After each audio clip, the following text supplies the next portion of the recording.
They said it would never happen. They said the bridge was burned beyond repair. They said Jon Moxley would rather walk through fire than ever step foot in a WWE ring again. And you know what? They were dead wrong. The wrestling world just got flipped upside down, and if you're not absolutely losing your mind right now, you haven't been paying attention to what this means for the entire industry. Jon Moxley, the man who publicly tore WWE apart, the man who called their creative process suffocating, the man who built an empire in AEW and became one of the most dangerous wrestlers on the planet, has done the unthinkable. He signed a brand new contract with WWE, and he's coming back alongside his Shield brother, Roman Reigns. This isn't just a return. This is a declaration of war on everything we thought we knew about wrestling politics, loyalty, and what's possible in this business. Let me paint you a picture of just how insane this situation really is. 5 years ago, Jon Moxley walked out of WWE as Dean Ambrose, broken, frustrated, and absolutely done with the company. He went on Chris Jericho's podcast and destroyed WWE's creative process,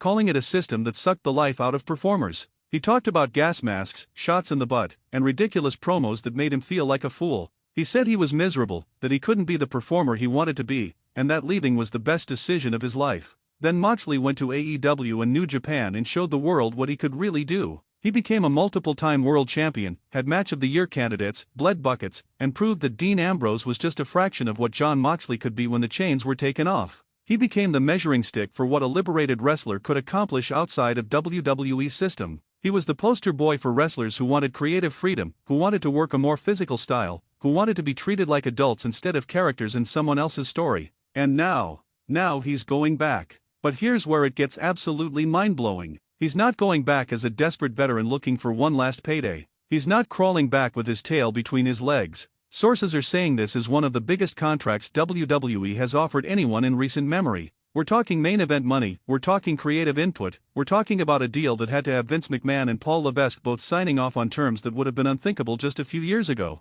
But the money isn't even the craziest part. The real story is who called him. Roman Reigns, the tribal chief himself. The man who has held WWE on his back for over 3 years, the longest reigning Universal Champion in history, the guy who has elevated championship prestige to levels we haven't seen in decades. Roman picked up the phone and made this happen. And that tells you everything you need to know about where WWE's power structure really sits right now. Think about what this means for the Bloodline storyline. We've been watching the most intricate, long-term storytelling WWE has done in 20 years. We've seen Roman's rise as the tribal chief, the addition of the Usos, the involvement of Sami Zayn, the betrayal, the reunion, Solo Sikoa's emergence, and the new Bloodline taking over. This story has more layers than anything else happening in wrestling right now. And now you're throwing Jon Moxley into this mix? The third Shield brother? The guy who has always been about loyalty to his brothers above everything else? The Shield was the most dominant faction of the last 15 years. When Roman Reigns, Seth Rollins, and Dean Ambrose came through that crowd in 2012, they changed WWE forever. They became world champions, they main event WrestleManias, and even when they went their separate ways, that bond was always there. Roman and Seth have already reunited multiple times. But Moxley left before that final reunion could happen. That story has been incomplete for 5 years. And now WWE gets to tell the final chapter. Imagine the visual. Roman Reigns standing in the ring, the bloodline around him, maybe facing some impossible odds. The lights go out. That familiar music hits. And Jon Moxley walks through the crowd just like the Shield used to do, but this time he's got 5 years of New Japan death matches, AEW wars, and GCW insanity behind him. He's not the goofy Dean Ambrose anymore. He's the lunatic fringe evolved into something more dangerous, more focused, and more violent than WWE ever let him be. The internet is absolutely melting down right now, and honestly, it should be. This changes everything. AEW fans are in shambles because they just lost one of their top guys, one of their founding pillars, one of the men who gave their company credibility when it started. Tony Khan has to be having an absolute nightmare of a day because this isn't just losing a wrestler.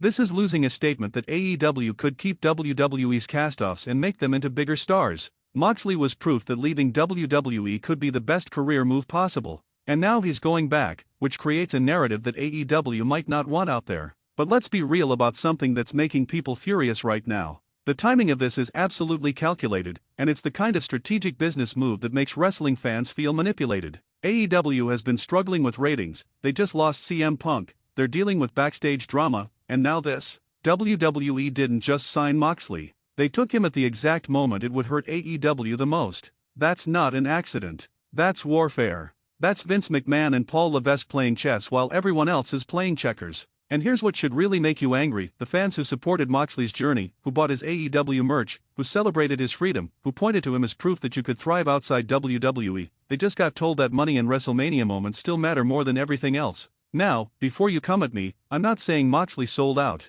I'm not saying he's a traitor. I'm saying WWE just proved that no matter how successful you are elsewhere, they can still bring you back if they wave the right contract in front of you. And that's a tough pill for a lot of fans to swallow. Let's talk about what this means for the actual wrestling product, because that's what should matter most. Jon Moxley coming back to WWE isn't the same as Dean Ambrose leaving. This is a different wrestler entirely. Moxley has spent 5 years working a more physical, violent, and intense style than WWE typically allows. He's had exploding barbed wire death matches, he's bled like he's in a horror movie, he's worked matches in Japan that would make WWE's lawyers cry. So the question becomes, what version of Moxley are we getting? If WWE tries to put him back in the Dean Ambrose box, this is going to be a disaster. Fans have seen what Moxley can do when he's unleashed, and there's no putting that genie back in the bottle. But if WWE actually listened to what made him leave in the first place, if they learn from their mistakes, if they give him the creative freedom and the physical style he wants, then we could be looking at the most dangerous main event run in WWE history.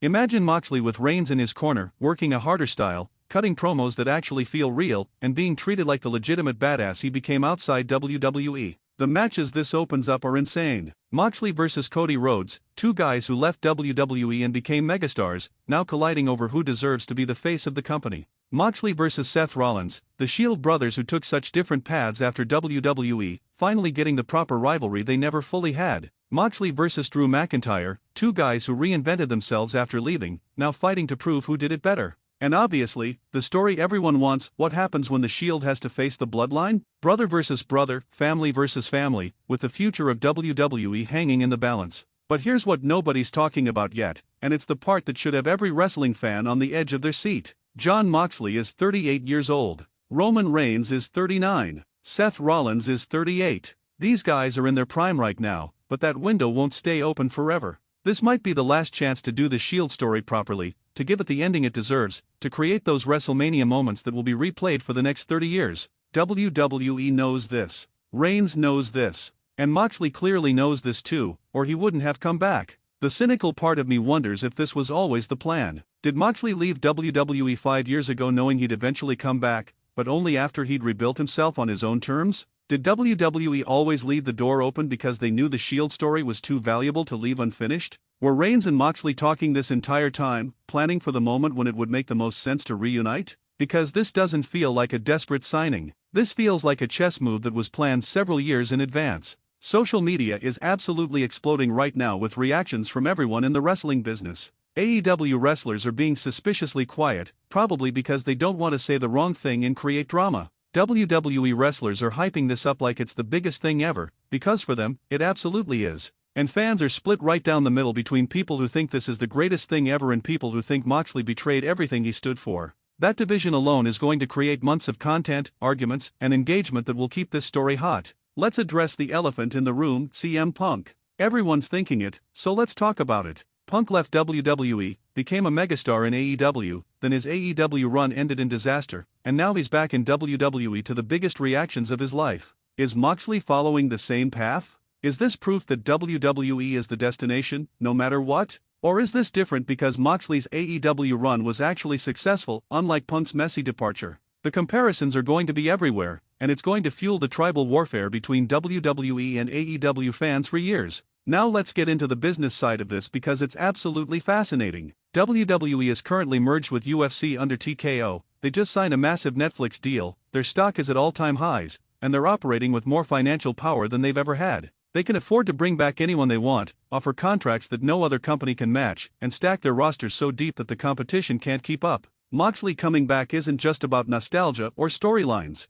It's about WWE flexing their financial muscles and reminding the entire industry who the top dog really is. For AEW, this has to be terrifying. They already lost CM Punk, they just lost Cody Rhodes to WWE where he became a megastar, and now Moxley is gone too. 3 of the guys who were supposed to prove that AEW could compete with WWE have all ended up back in WWE. That's not just losing talent, that's losing the narrative. And in wrestling, the narrative is everything. Tony Khan can sign all the indie darlings and Japanese stars he wants, but if the perception becomes that WWE is where you go to become a real star, AEW is in serious trouble. The tag team possibilities alone are worth the price of admission. Reigns and Moxley as a team? Absolute money. The two guys who carried the Shield's intensity, now working together again with all the experience and credibility they've built over the last 5 years? They could run through the entire tag division and it would feel believable. They could take the titles and elevate them just by holding them. And the eventual breakup, when it comes, will be one of the biggest stories WWE can tell. Here's what I think is really happening, and this might make you angry. WWE is building toward the biggest WrestleMania of all time. They're collecting stars like Infinity Stones, bringing back everyone they can, stacking the cards so deep that it'll be impossible to ignore. They've got The Rock potentially coming back, they've got CM Punk, they've got Cody Rhodes at the height of his powers, and now they've got Jon Moxley returning to complete the Shield story. This isn't just about good television. This is about creating a WrestleMania that breaks every record, that dominates social media, and that reminds everyone that WWE is untouchable. And you know what? It's probably going to work. As much as some fans want to resist it, as much as people want to support the alternatives, WWE is doing everything right from a business perspective. They're telling the stories fans want to see, they're bringing back the stars fans want to watch, and they're creating moments that will be remembered forever. Moxley coming back isn't just good for WWE. It's good for wrestling as a whole because it creates genuine unpredictability and excitement. But let's talk about the potential downsides because they're real and they matter. What if WWE messes this up? What if they bring Moxley back and immediately put him in dumb comedy segments or ridiculous storylines that waste his credibility?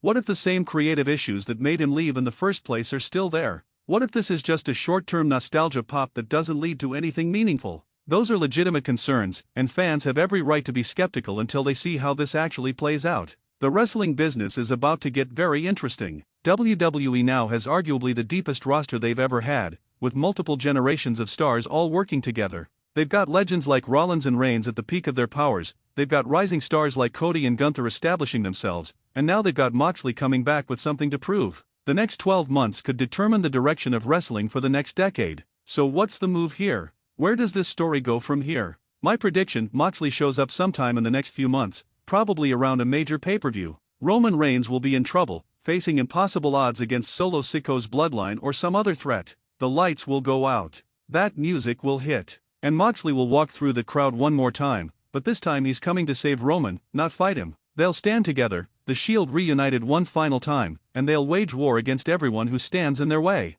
Then, after they've conquered everything together, after they've held every title and beaten every challenger, that's when it'll happen. One of them will turn on the other. Maybe it's Roman, unable to share power with anyone. Maybe it's Moxley, unable to accept being second to Roman's tribal chief. That betrayal will set up the biggest match either of them could have, bigger than anything they've done before, because it'll have 13 years of history behind it. This is the story WWE has been building towards since 2012. The Shield was always going to end with one final betrayal, one final match, one final moment where these brothers destroy each other to prove who's the best. We got pieces of it with Seth's betrayals, with Ambrose and Rollins feuding, with Roman's heel turn. But we never got the complete story. We never got all three of them together again, fully formed, at the peak of their powers. Until now. Whether you love this or hate it, whether you think Moxley's a sellout or a genius, whether you're excited or furious, one thing is absolutely certain: wrestling just got a lot more interesting. The biggest star from WWE's biggest faction is coming home, and nothing will ever be the same. The lunatic fringe is returning to the place that tried to tame him, and this time, he's got the power to rewrite his own story.